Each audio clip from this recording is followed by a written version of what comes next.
try to make it serious. If you know me, you know I was doing Elliot. 2 years ago, my first year in Hebron, I met Mr. B.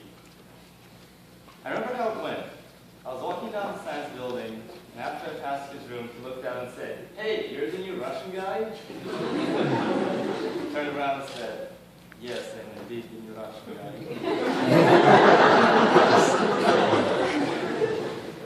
Then he walked up to me and started a conversation about how he and a group of students went to Russia 17 or so years ago. It turned out Mr. B didn't just visit Moscow, as most people did at the time, but in fact he visited Tomsk, which is the city that I am from.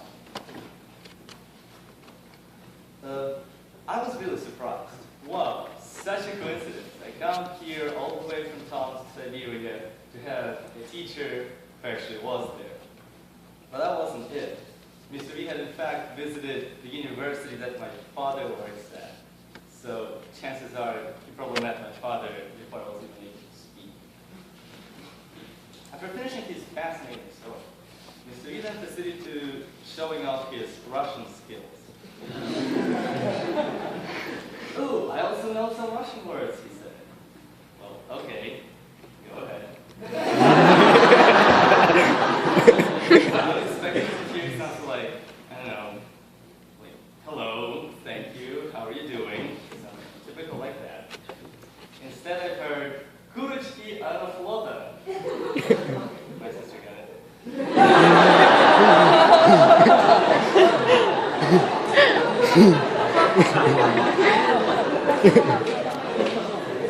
What? Kurочки Aeroflota. I was really confused. Mostly because if literally translated, it meant chickens on air. I was also really confused about why was that the thing that he said.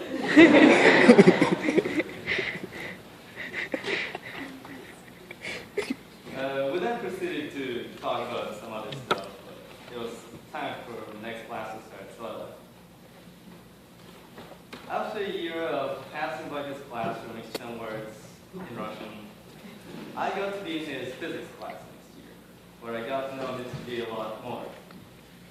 First thing I've noticed about him is that he has an enormous amount of patience. Just think about it. He managed to explain satellites orbiting and some other space stuff to a person who does not believe in gravity. Seriously, just think about it. He explained to Valeriani, a person who is famous in Hebron for her disbelief in gravity, satellites. That does require a lot of patience. Mr. B was always straight to the point. The best example of that was probably our midterm grade reports. Under physics section, it would have like 2 sentences. They would say something like, "Nikolai was bad at that, Nikolai was good at that, Nikolai has a B."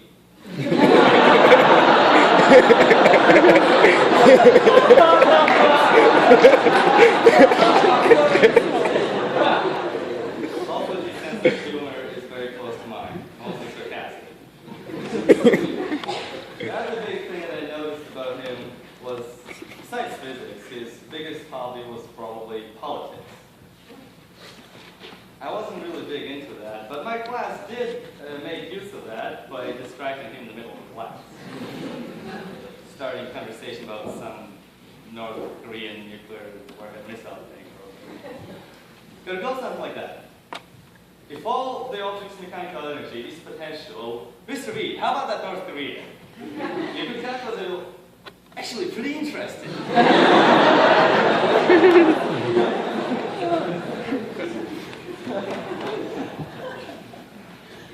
It'll keep it nice and breaking. I had a Mr. B as my teacher, advisor, and coach. But only this year have I learned that he worked at Hebron for 35 years. That is a lot of years.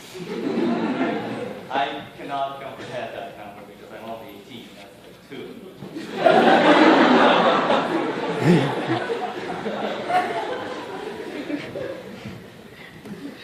Mr. B made a huge impact on Hebron.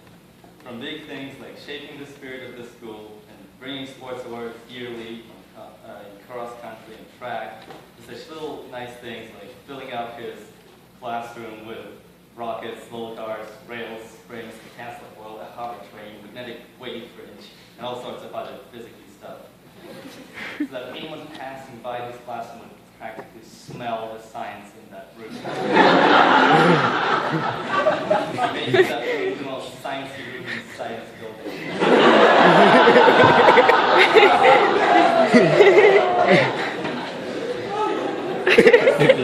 Yeah. By driving around in this awesome yellow sports car, aka the Banana Mobile. For all that and much more, I want to thank you. Thank you for being a great teacher, for being a great coach, for making countless students get interested in science, and for being awesome at it. Thank you, Mr. Valeriani.